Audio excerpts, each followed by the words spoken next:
ونتوكل عليه ونعوذ بالله من شرور أنفسنا ومن سيئات أعمالنا من يهدي الله فلا مضل له ومن يضلل فلا هادي له ونشهد أن لا إله إلا الله وحده لا شريك له وأشهد أن محمدا عبده ورسوله لقد قال الله تعالى في القرآن الكريم والفرقان المجيد يا أيها الذين آمنوا اتقوا الله حق تقاته ولا تموتن إلا وأنتم مسلمون يا أيها الناس اتقوا ربكم الذي خلقكم من نفس واحدة وخلق منها زوجها وبث منهما رجالا كثيرا ونساء واتقوا الله الذي تساءلون به والأرحام إن الله كان عليكم رقيبا يا أيها الذين آمنوا اتقوا الله وقولوا قولا سديدا يصلح لكم أعمالكم ويغفر لكم ذنوبكم ومن يطع الله ورسوله فقد فاز فوزا عظيما فإن أصدق الحديث كتاب الله وأحسن الحديث محمد رسول الله صلى الله عليه وسلم وشر الأمور محدثاتها وكل محدثة بدعة وكل بدعة ضلالة وكل ضلالة في النار اللهم صل على محمد وعلى آل محمد كما صليت على إبراهيم وعلى آل إبراهيم إنك حميد مجيد اللهم بارك على محمد وعلى آل محمد كما باركت على إبراهيم وعلى آل إبراهيم அகிலங்கள் அனைத்தையும் படைத்து பக்குவப்படுத்தக்கூடிய வல்ல ரஹ்மான் ரஹீம் அல்லாஹ் ஒருவனுக்கு எல்லா புகழையும் முடித்தாக்கியவனாக. أعوذ بالله من الشيطان الرجيم يا أيها الذين آمنوا ஈமான் கொண்ட என்னுடைய அடியார்களே குத்திப அலைக்குமுஸ் ஸியாம் அல்லாஹ் உங்களுக்கு நோன்பை கடமையாக்கி இருக்கிறான் கமா குத்திப அலல்லதீன மின் கப்லிக்கும் உங்களுக்கு முன்னர் சென்ற சமுதாயத்திற்கு கடமையாக்கியதை போல உங்களுக்கும் அல்லாஹ் கடமையாக்கி இருக்கிறான் லஅல்லக்கும் தத்தகூன் இதனால் நீங்கள் இரையச்சமுடையவராக மாறலாம். ஷஹ்ரு ரமலான் ரமலானுடைய மாதம், அந்த மாதத்தை அடைவதற்கு இன்னும் ஓரிரு நாட்களே உள்ள நிலையில் ரமலானுடைய மாதம் என்றாலே நம்முடைய ஞாபகத்திற்கு சட்டென்று உதிப்பது அந்த மாதத்தில் நோன்பு நோக்க வேண்டும். நாம் நோக்கக்கூடிய இந்த நோன்பை பொறுத்தவரை அதனுடைய நோக்கத்தை பற்றி அல்லாஹ் சூரா பக்ராவிலே குறிப்பிடும் பொழுது லஅல்லக்கும் தத்தகூன் நீங்கள் இரையச்சமுடையவராக மாற வேண்டும்.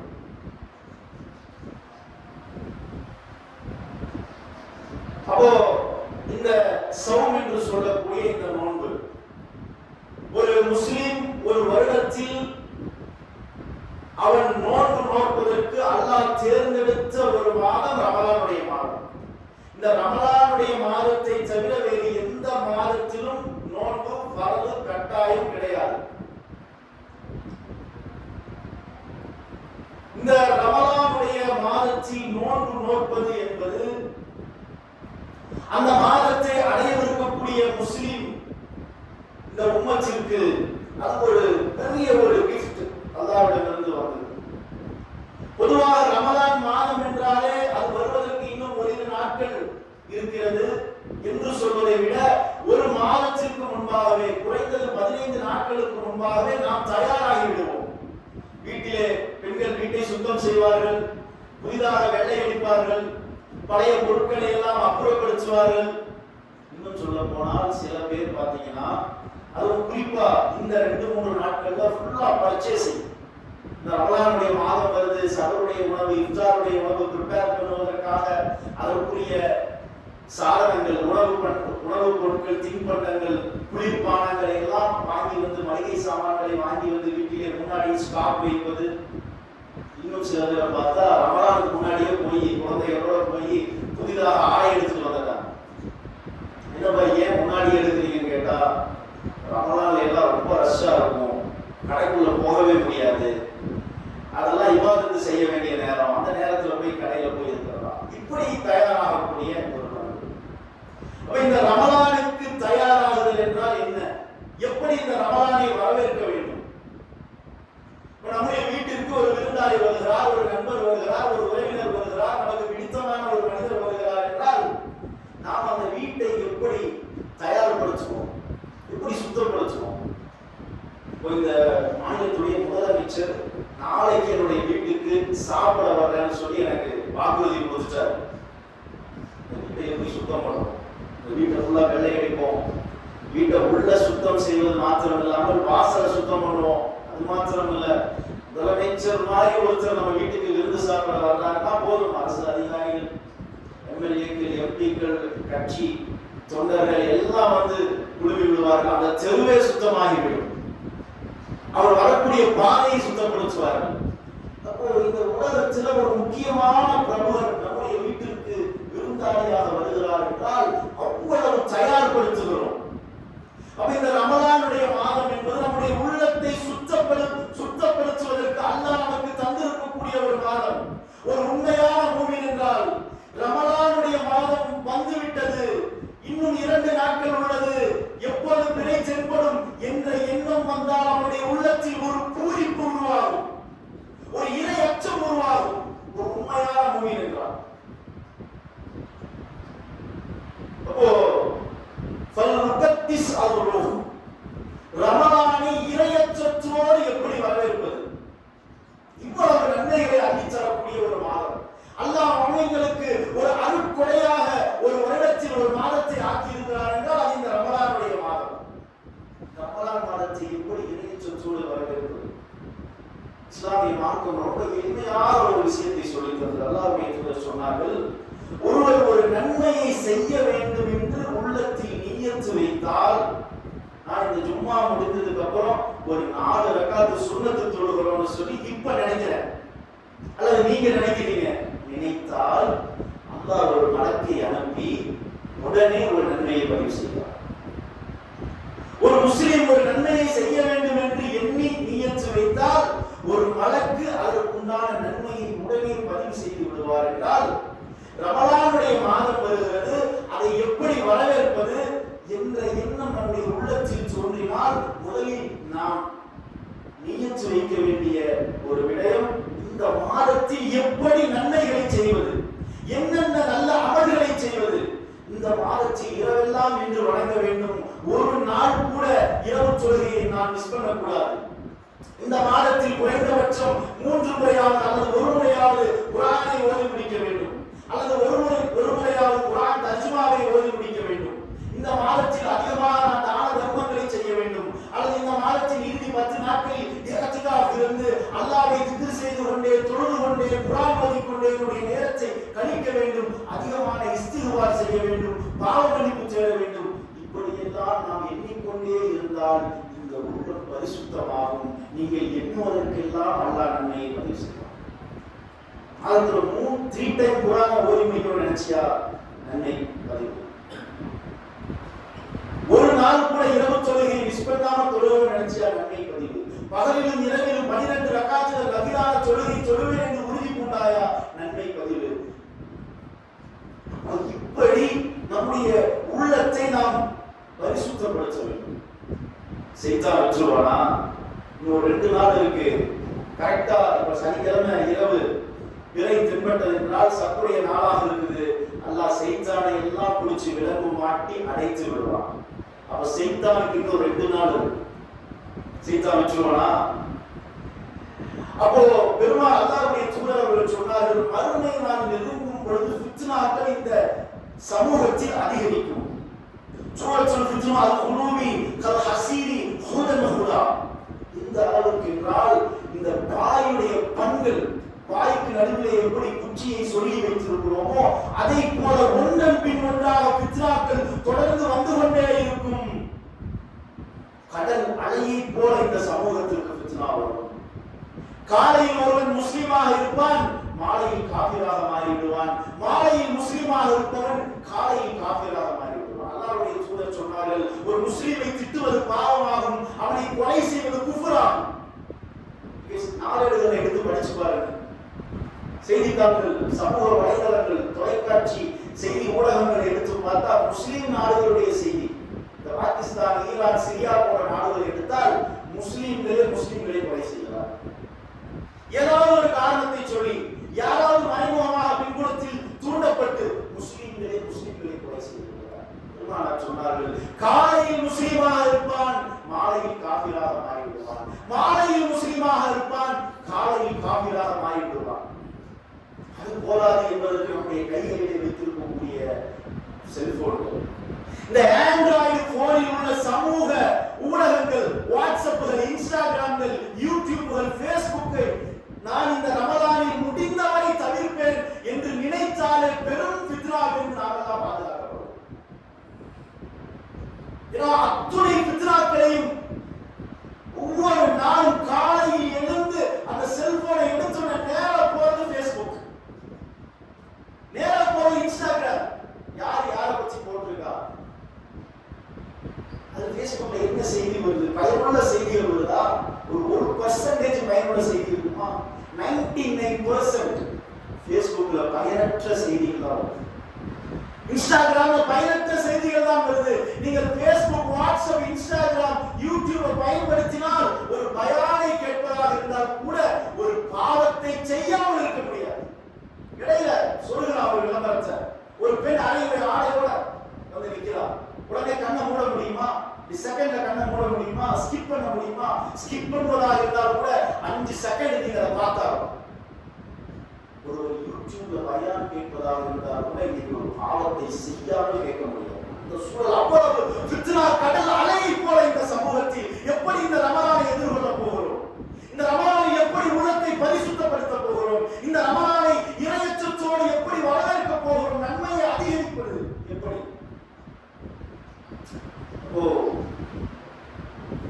இறையச்சம், வேலக்கும் தச்சமும். இந்த ரமலான் நோன்புடைய நோக்கமே இறையச்சம் உருவாக வேண்டும். இறையச்சம் என்றால் என்ன? உள்ளத்தில் ஒரு மாற்றம் வருவதா? இந்த ரமலான் 5 நேரம் சொல்லுகிறோம் கரெக்டா, ஃபஜ்ர் தொழுகை ஜமாத்தோடு ஒரு நாள் கூட மிஸ் பண்ணக்கூடாது, இரவு தொழுகை தொழுகிறோம், குர்ஆன் ஓதணும், பொய் பேசக்கூடாது, புறம் பேசக்கூடாது என்று நினைப்பது இறையச்சம் இல்லை, அது ஒரு இஹ்லாஸ். ஆனால் எண்ணமும் செயலும் ஒன்றாக இருந்தால் அதற்கு பெயர் தான் இறையச்சம். அல்லாஹ் திருமறை குர்ஆனிலே பேசுகிறார், வஸாரிஉ இலா மஃபிரத்தின் மின் ரப்பிக்கும் ஜன்னத்தின் அர்வா ஸமாவாத்தி வல் அர்த். வானங்கள் பூமிகளை அளவு மிகப்பெரிய சுவனத்தை உங்களுக்காக தயார் செய்து வைத்திருக்கிறோம். வஸாரிஉ இலா மஃபிரத்தின் மின் ரப்பிக்கும், நீங்கள் போட்டி போடுங்கள் அல்லாஹ்விடத்தில் பாவ மன்னிப்பு தேடுவதற்கு.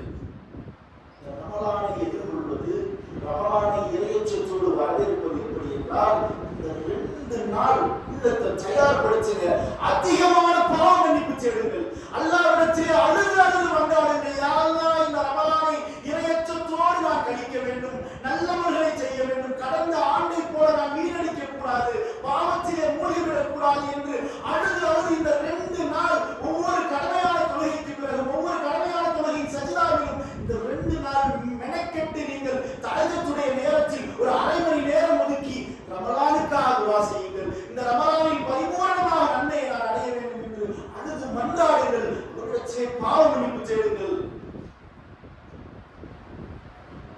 இத்தத்திலே முத்தகீன் அவர்கள் தான் இறையச்சம் உடையவர். அல்லாஹ்விடத்திலே பாவ மன்னிப்பு தேடுவதற்கு நாம் போட்டி போட வேண்டும்.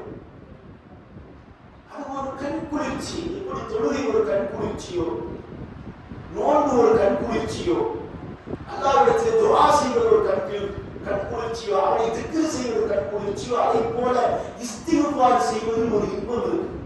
என்னுடைய பலகீனத்தை எல்லாம் ஒப்புக்கொண்டு அல்லாஹ் எப்படி புரிகிறோம் அப்படின்னா, அல்லாஹ்வுக்கு அழகிய திருநாமங்கள் நிறைய இருக்கு. அவர் ரஹ்மான், அளவற்ற அருளாளன், ரஹீம், நிகரற்ற அன்புடையவன், அவன் வதூத் நேசிப்பவன், அவன் ரஹீம் கண்காணிப்பவன், அல் அஹது அவன் தனித்தவன், அஸ்ஸமது தேவையற்றவன், அர் ரஸ்ஸாக் உணவையும் பானத்தையும் தருபவன். இப்படி நிறைய பேர் இருக்குங்க அல்லாஹ்வுக்கு. அல்லாஹ்வுடைய மிக முக்கியமான பண்பில் ஒன்று, நாம் எல்லாம் புரிந்து கொள்ள வேண்டிய பண்பில் ஒன்று என்னவென்றால், அவன் ரப், அவன் ரப்புல் ஆலமீன், அவன் எஜமான், அவன் அடிமை. அல்லாஹ்வுடைய ஒரு பிரார்த்தனை வளமையாக சொல்வார்கள், அல்லாஹும்ம இன்னி அபுதுக், யா அல்லாஹ் நான் உன்னுடைய அடிமை, வ இப்னு அபுதுக் உன்னுடைய அடிமையின் மகன், வ இப்னு அமத்திக் உன்னுடைய அடிமை பெண்ணின் பிள்ளை நான். நானும் அடிமை, எங்க அத்தாவும் அடிமை, என் உம்மாவும் அடிமை.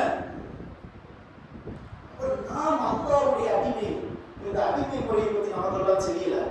பிலால் இப்னு ரஹாபா என்ற சஹாபியை கேள்விப்பட்டிருக்கிறீங்களா?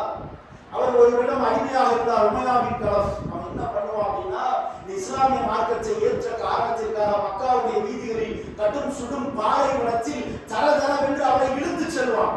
அப்படி தோழெல்லாம் சிராயு கேட்பதற்கு நாதி இல்லை. ஒரு எஜமான் ஒரு அடிமையை போட்டு மிதி மிதி என்று மிதித்தாலும் யாரும் கேட்க முடியாது. அதுதான் எஜமான் அடிமை. கழுத்தை நெரித்தாலும் யாரும் கேட்க முடியாது. கைகால்களை துண்டு துண்டாக வெட்டி ரோட்டிலே நாய்களுக்கும் நரிகளுக்கும் இரையாக போட்டாலும் எவரும் கேட்க முடியாது.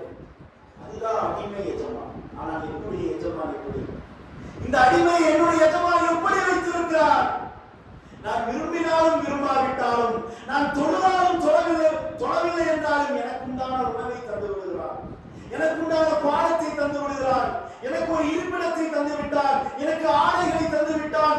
எல்லாவற்றுக்கும் மேலாக அல்லாஹ் இந்த தௌஹீத் என்ற வாழ்க்கை நெறியை எனக்கு தந்திருக்கிறான். இதற்கு மேல் என்னுடைய ரப்பு, என்னுடைய எஜமான் இந்த அடிமைக்கு என்ன செய்ய வேண்டும்? நினைத்தால் கண்களில் கண்ணீர் வராதா? அல்லாஹ்வை இப்படி நினைத்து பார்த்திருக்கிறோமா? அல்லாஹ் எஜமான், நாம் எல்லாம் அடிமைகள். அவன் என்ன செய்தாலும் யாரும் கேட்க முடியாது. ஆனாலும் அல்லாஹ் சொல்றான், என்னுடைய அடிமையே, என்னுடைய அருள் நம்பிக்கை இழக்காதே. வகால ரப்புக்கும் அதூனி யஸ்தஜிப் லக்கும், கேளு என்னிடத்திலே, என்ன வேணும்னாலும் கேளு. அப்படிப்பட்ட எஜமான் நாம் எல்லாம் அல்லாஹ்வுடைய அடிமை. அப்போ அல்லாஹ்வை நாம் எப்படி விளங்குகிறோம்? திருமறை குர்ஆன்ல அல்லாஹ் பேசுகிறான், இந்த இறையச்சம் என்றால் என்ன? இந்த ரமலானில் எனக்கு இறையச்சம் உருவாக வேண்டும், ரமலானுடைய நோக்கத்தை நான் பரிபூர்ணப்படுத்த வேண்டும் என்றால் திருமறை குர்ஆனில் அல்லாஹ் பேசுகிறான், அல்லதீன யுன்ஃபிகூன பிஸ்ஸர்ராஇ வதர்ராஇ. இந்த இறையச்சம் உடையவர்கள் யார் தெரியுமா? அவர்கள் வசதியிலும் வறுமையிலும் அல்லாஹ்வுடைய பாதையில் செலவு செய்வார்கள். ஃபர்ஸ்ட் கண்டிஷன் அல்லாஹ் போடணும். இறையச்சத்துக்கு அல்லாஹ் ஒரு அடையாளப்படுகிறான், ஒரு ஐடி கார்டு நமக்கு தர்றான். நீங்க எல்லாம் இறையச்சவாதிகள், எனக்கும் அல்லாஹ்வுக்கு மட்டும் தெரியும். ஃபர்ஸ்ட் நம்பர் 1 என்ன என்றால், எனக்கு வசதி இருந்தாலும் வறுமை இருந்தாலும் நான் அல்லாஹ்வுடைய பாதையில் செலவு வேண்டும். அதுவும் இந்த ரமலானுடைய மாதத்தில் ஒவ்வொரு நாளும் தர்மத்தை நமக்கே நாம் கடமையாக்கி கொள்வோம். என்னால் எவ்வளவு முடியும்? ஒரு 50 ரூபாய் முடியுமா? 10 ரூபாய் முடியுமா? ஒரு 100 ரூபாய் முடியுமா? டெய்லி தர்மம் பண்ணுவோம், நமக்கு நாமே கடமையாக்கி கொள்வோம். ஒரு காலிமீன ஆயில் ரொம்ப முக்கியமான விஷயம். அல்லாஹ்வுடைய தூதர் சொன்னார்கள், இந்த நோன்பு நோற்று நன்மையை இழந்தவர்கள் யார் என்றால், துஆமஹு ஷராபஹு, பசித்திருந்தும் தாகித்திருந்தும் யார் நன்மையை இழப்பார்கள் என்றால், பொய்யான பேச்சுக்கள், பொய்யான நடவடிக்கைகள் யாரிடமிருந்து விடுபடவில்லையோ, துஆமஹு ஷராபஹு, நீ பசித்திருந்தாலும் தாகித்திருந்தாலும் ஃபலைஸ லில்லாஹி ஆஜத், அல்லாஹ்வுக்கு எந்த தேவையும் இல்லை. ஒரு காலிமீன ஆய்வு, கோபம் வந்தால் அதை விழுங்குவார்கள். கோபம் வரும், மனைவிட்ட கோபம் வரும், பெற்ற தாயிடத்திலே கோபம் வரும், அண்ணன் தம்பியிடத்திலே கோபம் வரும், சக ஜமாத் நிர்வாகிகளிடத்திலே கோபம் வரும், நண்பர்கிட்ட கோபம் வரும். கோபம் வந்தால் அவர்கள் இறைச்சவாதிகள் என்ன செய்வார்கள் என்றால், மென்று விழுங்குவார்கள். சாப்பாட்டை அப்படியே அரைச்சு மென்று விழுங்குவதை போல அப்படியே அந்த கோபம் கொப்பளிக்கும், அப்படியே உள்ள முழுங்குவார்கள்.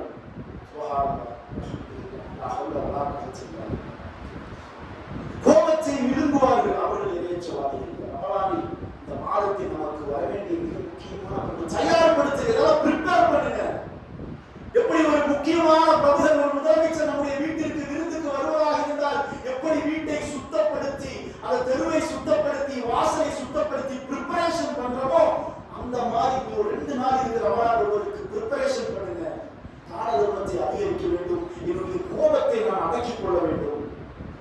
ஒரு ஆபிலியானின்னாஸ், அவர்களுக்கு மனிதர்களால் அநீதி தொல்லை நேர்ந்தால் பொறுத்துக் கொள்வார்கள், சகித்துக் கொள்வோம்.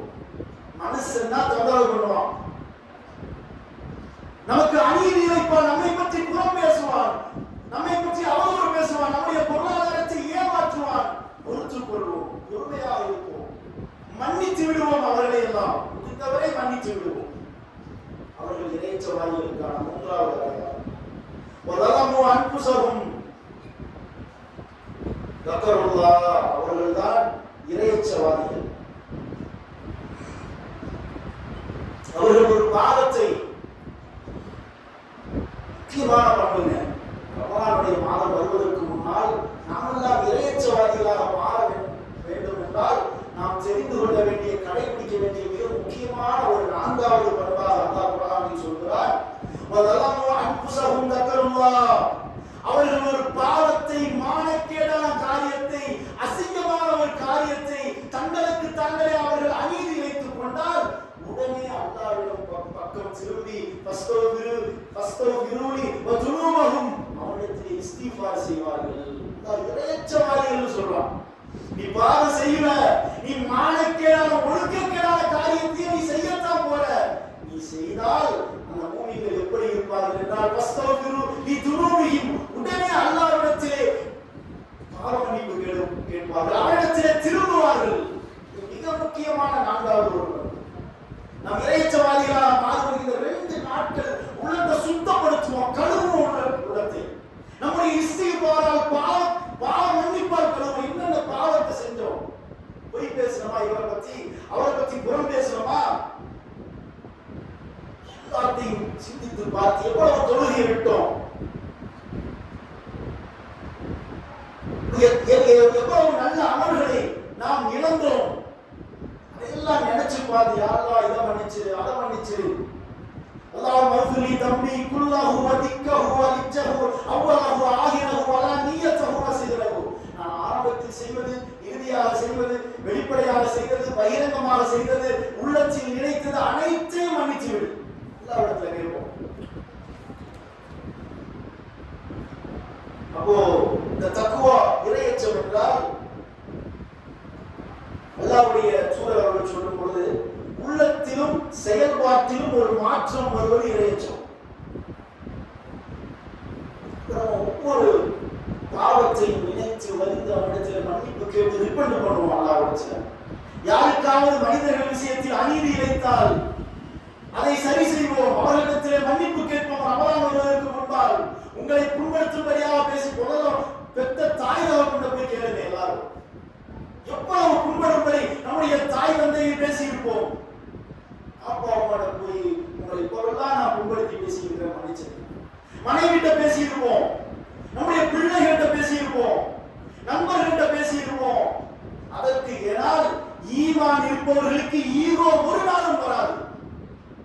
உள்ளத்தில் உண்மையான இறையச்சம் இருந்தால் அவனுக்கு ஈகோ வரவே வராது. நாம் போய் எப்படி மன்னிப்பு கேட்கிறது, நாம் போய் எப்படி பொருத்தம் கேட்கிறது, என்னுடைய அந்த இஸ்ஸத்து குறைஞ்சிடாதா? இது ஒரு நாளும் ஈமான் உள்ளவர்களுக்கும் நான் உன்னை பேசிவிட்டேன், நீ பொருத்தப்பட்டிருப்பா, உனக்கு நான் பொருளாதாரத்தில் இப்படி மோசடி செய்து விட்டேன், நீ அதை நான் சரி செய்து விடுகிறேன், பொருத்தப்பட்டிருப்பா. 2 நாளைக்கு முன்னாடி மனிதர்கள் விஷயத்துல நம்ம என்னென்னலாம் அநீதி இழைச்சோமோ அதையெல்லாம் திருத்துவோம், அதையெல்லாம் ரிப்பன் பண்ணுவோம். அல்லாஹ்வுடைய தூதர் சொன்னார்கள்,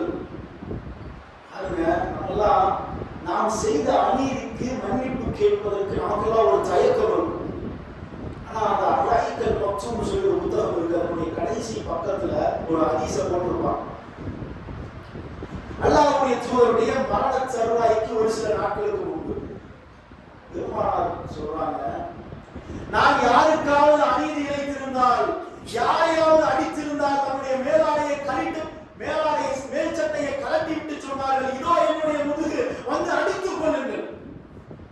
சுப்ஹானல்லாஹ், இப்படிப்பட்ட வார்த்தை அல்லாஹ்வுடைய தூதர் அந்த இடத்தில் எப்படியான வார்த்தையை பயன்படுத்தினார்கள் சஹாபாக்களுக்கு மத்தியிலே.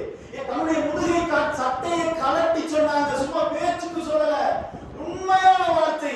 தயவு செய்து என்னை வந்து அடித்துக் கொள்ளுங்கள், அந்த மறுமை நாளில் தீனாரும் திரகமும் பலனளிக்காது, செய்யாத அசராத் நன்மை தீமை மட்டும்தான் பலனளிக்கும். 2 நாள் யோசிங்க, யாருக்காவது அநீதி வச்சுட்டோமா, யாரையாவது மனம் புண்படும்படி பேசிவிட்டோமா, யோசித்து பார்த்து நம்மை சீர்திருத்திக் கொள்வோம், இஸ்லாம் செய்வோம். அவர்களிடத்திலே டெலிபோன் பண்ணியாக மன்னிப்பு கேட்போம். அவன் எங்க இருக்கானே தெரியலையா, அல்லாஹ்விடத்திலே தௌபா செய்வோம், அல்லது அவனுடைய பேரில் ஏதாவது ஒரு நல்ல காரியம் தான தர்மம் செய்வோம், அவருக்காக துஆ செய்வோம். எப்படியாவது மனிதர்களுக்கு செய்த அநீதிகளில் இருந்து நாம் மீண்டு வருவோம். ரமலான் என்பது இறையற்றத்தோடு இந்த ரமலானை வரவேற்க வேண்டும் என்றால் நாம் நம்மை உள்ளத்தை பரிசுத்தப்பட வேண்டும் என்றால் தக்குவா உடையவர்களாக மாற வேண்டும் என்றால் மனிதர்களுக்கு செய்த அநீதி அதிலிருந்து விடுபட வேண்டும். அல்லாஹ்விடத்தில் அதிகம் இந்த 2 நாள் ரமலான் வருவதற்கு முன்பாக இஸ்திக்பார் செய்வோம், தௌபா செய்வோம். அடுத்து அல்லாஹ்விடத்தில் துஆ செய்வோம். யா அல்லாஹ் ரமலானை பயனுள்ளதாக கழிக்க வேண்டும். யா அல்லாஹ் ரமலானை பாவத்தில் இருந்து விலக வேண்டும், நன்மையான காரியத்தில் ஈடுபட வேண்டும். இந்த சோசியல் மீடியா என்ற இந்த ஃபித்னாவிலிருந்து நான் காப்பாற்றப்பட வேண்டும் என்று அல்லாஹ்விடத்தில் அதிகம் துஆ செய்வோம். கோபத்தை அடக்கிக் கொள்வோம், மக்களை மன்னிப்போம். முடிந்த அளவு அதிகமான தான தர்மங்கள் செய்வோம். ஜக்காத்து கடமையாக இருந்தால் இந்த ரமலானை அதை பரிபூர்ணமாக நிறைவேற்றுவோம். முடிந்த அளவு ஒரு முறையோ 3 முறையோ அல்லது ஒரு முறையோ குர்ஆனை அரபியிலே ஓதி முடிப்போம், அல்லது குறைந்தபட்சம் ஒரு முறையாவது தமிழ் தர்ஜுமாவை ஓதி முடிப்போம். நமக்கு கடமையான தொழுகைகளை எல்லாம் முறையாக நிறைவேற்றுவோம், ஜமாத்தோடு நிறைவேற்றுவோம். முன்பின் சுன்னத்துகளை நபிலான தொழுகைகளை நிறைவேற்றுவோம். குறிப்பாக திருமறை குர்ஆனோடு அதிகமாக தொடர்பு கொள்வோம். ஆயத்துல் குர்சியை மனனம் செய்வோம். சூரத்துல் பக்ராவின் 2 இறுதி வசனங்களை மனனம் செய்வோம். இப்படி முக்கியமான குர்ஆனுடைய ஆயத்துகளை மனனம் செய்வோம். ரமலானை இறையற்றத்தோடு வரவேற்க வேண்டும் என்றால் இப்படியான நல்ல பண்புகளை, நன்மையான காரியங்களை நாம் வளர்ச்சிக் கொண்டு பாவமான காரியங்களிலிருந்து விடுபடுவதற்கு அல்லாஹ்விடத்தில் அதிகம் துஆ செய்து தௌபா செய்யக்கூடியவர்களாக இந்த 2 நாட்கள் நம்முடைய நேரத்தை அதிகமாக கழித்து இறையற்றத்தோடு ரமலானை வரவேற்கக்கூடியவர்களாக அல்லாஹ் என்னை உங்களை ஆக்க வேண்டும் என்று கூறியதை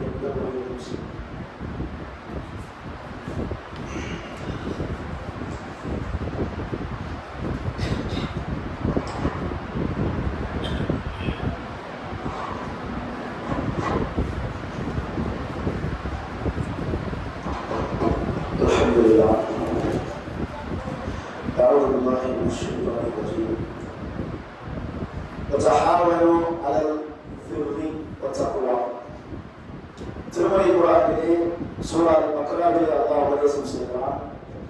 நன்மையிலும் இறையச்சத்திலும் நீங்கள் ஒருவருக்கொருவர் உதவி கொள்ளுங்கள். வலா தஆனு அலல் ஹிம்ஸி வல் இத்வான், பாவத்திலும் பகைமையிலும் ஒருவருக்கொருவர் உதவி செய்யாதீர்கள். வத்தகுல்லாஹ், அல்லாஹ்வை அஞ்சிக் கொள்ளுங்கள். அல்லாஹ் கடுமையாக தண்டிப்பார். பொதுவாக ரமலானுடைய மாதம் வந்துவிட்டாலே ஒரு பிரிக்க முடியாத ஒரு அம்சம் பள்ளிவாசல். ஒரு ரமலானுடைய மாதம் வந்து ஒரு முறை கூட ஒரு பள்ளிவாசலுக்கு வரவில்லை என்றால் அவர் முஸ்லீமாக இருப்பதே ஒரு ஆச்சரியமா. ஏனென்றால் பள்ளிவாசலோடு நெருங்கிய தொடர்பை ஏற்படுத்தக்கூடிய ஒரு மாதம் ரமலானுடைய மாதம். நீங்க சனிக்கிழமையோ அல்லது ஞாயிற்றுக்கிழமையோ அந்த இஷாவுடைய தொழுகைக்கு இன்ஷா அல்லாஹ் அதுவரை நாம் உயிரோடு இருந்தால் நாமெல்லாம் பார்ப்போம். அப்போ நன்மையிலும் இறையச்சத்திலும் ஒருவருக்கு உதவி கொள்ளுங்கள். இந்த ரமலானுடைய மாதம் என்பது நமக்கு சுவனத்துடைய வாசல் திறக்கப்படக்கூடிய ஒரு மாதம், சைத்தான்கள் எல்லாம் விலங்கிடப்படக்கூடிய ஒரு மாதம். அப்ப நன்மையில் வாசல் திறக்கப்படக்கூடிய ஒரு மாதம். நாம் ஏதாவது ஒரு நன்மை செய்தால் அதை பல மடங்காக அல்லாஹ் நமக்கு அதிகரித்து தரக்கூடிய ஒரு மாதம். அப்ப இந்த மாதத்தில் நன்மை செய்வதற்கு ஒருவருக்கொருவர் போட்டி போட வேண்டும். நன்மையிலும் இறையச்சத்திலும் ஒருவருக்கொருவர் உதவி கொள்ளக்கூடியவர்களாக மாற வேண்டும் என்றால் நாம் இந்த பள்ளிவாசலை அதற்கு உரிய களமாக பயன்படுத்தவும். பொதுவாக ரமலான் மாதம் வந்தா நம்முடைய சமூகத்துல, நம்முடைய மஹல்லாத்துல நடக்கக்கூடிய முக்கியமான ஒரு விஷயம் என்ன? நோன்பு கஞ்சி காய்ச்சல். அது அந்த ரமலானுடைய இஃப்தாருடைய நேரத்துல பார்த்தோம் அப்படின்னா, அந்த இஃப்தார் துறக்கக்கூடிய நேரத்துல எல்லா அந்த கஞ்சி, நோன்பு கஞ்சியை ஊற்றி அதுல கொஞ்சம் வடைய குச்சம் போட்டு அப்படியே மிக்சிங் பண்ணுவாங்க. மிக்சிங் பண்ணி அதை டேஸ்ட் வேலை பார்ப்பாங்க, கரெக்டா மிக்சிங் இருக்கா அப்படின்னு. ஏப்பா நோன்பு வச்சுட்டு இப்படி பாக்குறீங்கன்னு கேட்டா அவங்க அதிசயம் சொல்லுவாங்க. நான் என்ன சாப்பிட்டேன்னா நாக்குல தான் நினைச்சேன், அதுக்கு மார்க்கத்துல அனுமதி இருக்கு என்றெல்லாம் பேசுவாங்க. அப்படியான ஒரு நல்ல சந்தோஷமான தருணங்கள் எல்லாம் இந்த ரமலான்ல இருக்கு. அதே மாதிரி இந்த ரமலானுடைய மாதத்தில் இஃப்தாருடைய நேரம், பொதுவாக இந்த பசிச்சோருக்கு உணவளிப்பது என்பது நரகத்திலேயே கொடுமையான நரகமாக இருக்கக்கூடிய சக்கரிலிருந்து நம்மை பாதுகாக்கக்கூடிய ஒரு அம்சம். அதே மாதிரி தாகிச்சோருக்கு தண்ணீர் புரட்டுவது, இந்த 2 நன்மையும் நாம் ரமலானில் அடையலாம். இஃப்தாருடைய நேரத்துல நோன்பு வைத்த நோன்பாளிகள் நமக்கெல்லாம் தெரியும், இந்த நோன்பு திறக்கும் போது எவ்வளவு தாகம் இருக்கும். அந்த நோன்பாளிக்கு ஒரு தண்ணீர் நாம தயார் செய்து கொடுத்தோம் அப்படின்னா அவர் அதை குடிச்சு நோன்பு திறந்தாருன்னு எவ்வளவு நன்மை கிடைக்கும்.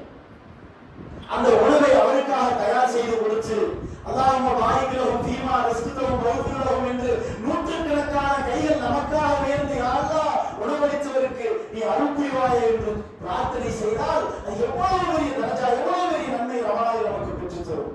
அப்ப நோன்பாளிகளுக்காக உணவை தயார் செய்து கொடுப்பது, நோன்பாளிகளுக்காக அந்த தண்ணீரை, பானத்தை, குளிர்பானத்தை, அந்த தாகம் நனைவதற்கு தயார் செய்து கொடுப்பது, குறிப்பா சஹருடைய நேரம், அந்த 5 இரவுகள் ஒற்றைப்படை திருமறை குர்ஆனை இறக்கிய இரவாக இருக்குது. அந்த 5 இரவுமே அமல்கள் செய்வதற்கு முழுமையான ஏற்பாடை செய்து அதற்கு உணவை தயார் செய்து கொடுக்கிறார்கள். இந்த சஹருடைய நேரத்துல லைலத்துல் கத்ர் இரவுல நமக்காக ஒரு 100 கைகள் துஆ செஞ்சா, யா அல்லாஹ் இவர் எனக்கு உணவு கொடுத்தாரே, இந்த உணவை கொடுப்பதற்கு இவர் காரணமாக இருந்தாரே, இவர் பொருளாதாரத்தை கொடுத்தாரே, இவர்கள் பள்ளிவாசலில் வந்து அதை பரிமாறுவதற்கு வேலை செய்தாரே, இப்படி துஆ செஞ்சாங்கன்னா எவ்வளவு பெரிய நன்மை, எவ்வளவு பெரிய தரஜா. இதை விட ரமலானை எப்படி பயனுள்ளதா கிடைக்க போறோம்? அப்படியே ரமலான வீட்டுல உட்கார்ந்து தஸ்பீஹ் பண்ணிட்டு சுப்ஹானல்லாஹ் சுப்ஹானல்லாஹ் வீட்டிலே உட்கார போறோமா? நம்ம எல்லாம் வேலை வெட்டிக்கே போக மாட்டோமா? அப்ப நன்மையை செய்வதற்கு ஒரு வாய்ப்பை இந்த பள்ளிவாசல், இந்த அல்லாஹ்வுடைய இல்லம், இந்த ஈமான் நமக்கு ஒரு வாய்ப்பை வழங்குகிறது. அதை பயன்படுத்தாமல் இருப்பதா? அப்போ ஒரு நோன்பு கஞ்சி காய்ச்சுவதற்கு ஒரு நாளைக்கு எவ்வளவு? 4000 ஒரு நாளுடைய தொகையை நான் தரேன், 2வது நோன்புக்குரிய தொகையை நான் தரேன். எத்தனை பேர் இந்த மொஹல்லாவில் வந்து நோன்பு கஞ்சி வாங்கிட்டு போறாங்க நோன்பு துறக்கிறதுக்கு? நோன்பு துறக்கிறதுக்கு சாப்பாடு இல்லாம கூட நம்ம இருந்துருவோம். நோன்பு கஞ்சி இல்லாம நம்முடைய மொஹல்லால, நம்முடைய சமூகத்துல, நம்முடைய கோயம்புத்தூர்ல, தமிழ்நாட்டில் நோன்பு கஞ்சி இல்லாம எந்த முஸ்லீமும் நோன்பு துறக்கிறது? அவங்களுக்கு ஒரு நாளைக்கு நோன்பு கஞ்சி காய்ச்சலுக்கு 5000 ரூபாய் செலவாகுதா? அதை நான் தரேன் பாய். அப்படி நீங்க ரமலான்ல இப்ப ஜும்மாவுல உட்கார்ந்து ஒரு நியத்து வச்சா நடக்கமாக நன்மையை பதிவு பண்றாங்க. பொருளாதாரமா கொடுத்தா எத்தனை பேர் வந்து வாங்குறாங்க? ஒரு 100, 200, 300 குடும்பத்தை சேர்ந்தவர்கள் கிட்டத்தட்ட வந்து இந்த மொஹல்லால வாங்குறாங்க. 300 குடும்பம்னா ஒரு குடும்பத்துக்கு 3 பேர் போட்டா 900 நபர்கள், 1000 நபர்கள். நாம கொடுக்கக்கூடிய அந்த 5000 ரூபாய் பொருளாதாரம் 1000 நோன்பாளிகள் நோன்பு திறக்கிற உதவுங்க. இஃப்தாருடைய உணவை தயார்படுத்துவது, அதே மாதிரி சஹருடைய உணவுக்கான பொருளாதாரத்தை கொடுப்பது, அதற்கான வேலையில் பங்கெடுப்பது, அது இல்லாமல் ரமலானில் அந்த கடைசி பற்றி யாராவது இஅ்திகாஃப் அல்லாஹ்வை நினைவு கூறுவதற்காக பள்ளிவாசலில் அமர்ந்தால் அவர்களுக்கான ஏற்பாடுகள், அவர்களுக்கான உதவிகளை செய்து கொடுப்பது. அவன் என்ன செய்ய போறான்? துஆ செய்ய போறான், குர்ஆனோட போறான், தொழுக போறான், துஆ செஞ்சுட்டே இருக்க போறான். அந்த அல்லாஹ்வுடைய இறை நினைவில் இருக்கக்கூடிய அவர்களுடைய துஆ நமக்கு கிடைக்க வேண்டாமா? அதற்கான பொருளாதாரத்தை நிர்வாகத்தில் கொடுக்கலாம், அவர்களுக்கான உணவை தயார் செய்து கொடுக்கலாம். ஒரு பள்ளிவாசல ரமலானுடைய மாதம் வந்தால் நன்மையை சம்பாதிப்பதற்கு ஏராளமான வாய்ப்பு நமக்கு இருக்குது. நம்மளுடைய வேலையெல்லாம் என்ன தெரியுமா? இந்த ஜும்மா முடிஞ்ச உடனே ஒரு பொது மசூராவுன்னு ஏற்பாடு செஞ்சிருக்காங்க. ஒரு குறைவான நபர்கள் தான் இந்த ஜும்மாவுக்கு வந்திருக்கிறீங்க. ஒரு 10-15 நபர்கள். பெண்கள்ல எத்தனை பேருக்கு தெரியல, அந்த நிர்வாகம் எப்படி ஆர்கனைஸ் பண்றாங்க நமக்கு தெரியல. அப்ப இந்த 10-15 நபர்கள் இந்த ஜும்மா முடிந்த பிறகு நான் இதை செய்கிறேன், நான் கஞ்சிக்கு இத்தனை நாட்கள் பொருளாதாரத்தை தருகிறேன், அல்லது நான் இதை பொறுப்பெடுத்துக் கொள்கிறேன், இஃப்தாருடைய உணவுக்கு இத்தனை நாட்கள் நான் பொறுப்பெடுத்துக் கொள்கிறேன், சஹருடைய உணவுக்கு இந்த இரவு 21வது இரவு நான் பொறுப்பெடுத்துக் கொள்கிறேன், அல்லது இஃப்தாருடைய நேரத்தில் தண்ணீர் பரிமாறுவதற்கு, உணவு சப்ளை செய்வதற்கு நான் என்னுடைய நேரத்தை 1 மணி நேரம் தரேன். இப்படி எல்லாம் ஏதாவது ஒரு விதத்தில் நாம் பள்ளிவாசலோடு தொடர்பை ஏற்படுத்தி வைத்துக் கொண்டால், பள்ளிவாசலை தினந்தோறும் சுத்தம் செய்வதற்கு நான் என்னுடைய நேரத்தை தருகிறேன். ஏதாவது ஒன்று நம்முடைய பங்களிப்பை செய்வோம். அதற்கான ஒரு பொது மசூராவை ஏற்பாடு செய்திருக்கிறார்கள். இந்த ஜும்மா தொழுகை முடிந்த பிறகு அது அதிகமான நேரம் இல்லை, ஒரு 15 நிமிடம் 20 நிமிடம் அதிலே பங்கெடுத்து நம்முடைய பங்களிப்பு பொருளாதார ரீதியாக, உடல் ரீதியாக நம்முடைய நேரத்தையும் பொருளாதாரத்தையும் அதில் பங்கெடுத்து வரக்கூடிய ரமலானை நாம் நல்ல முறையில் எதிர்கொள்ளக்கூடியவர்களாக அல்லாஹ் உங்களையும் என்னையும் ஆக்கி அருள்புரிய வேண்டும் என்று கூறி என்னுடைய ஜும்மாவை நிறைவு செய்கிறேன். அல்ஹம்துலில்லாஹி ரப்பில் ஆலமீன். அஸ்ஸலாமு அலைக்கும் வரஹ்மத்துல்லாஹி வபரகாத்துஹு.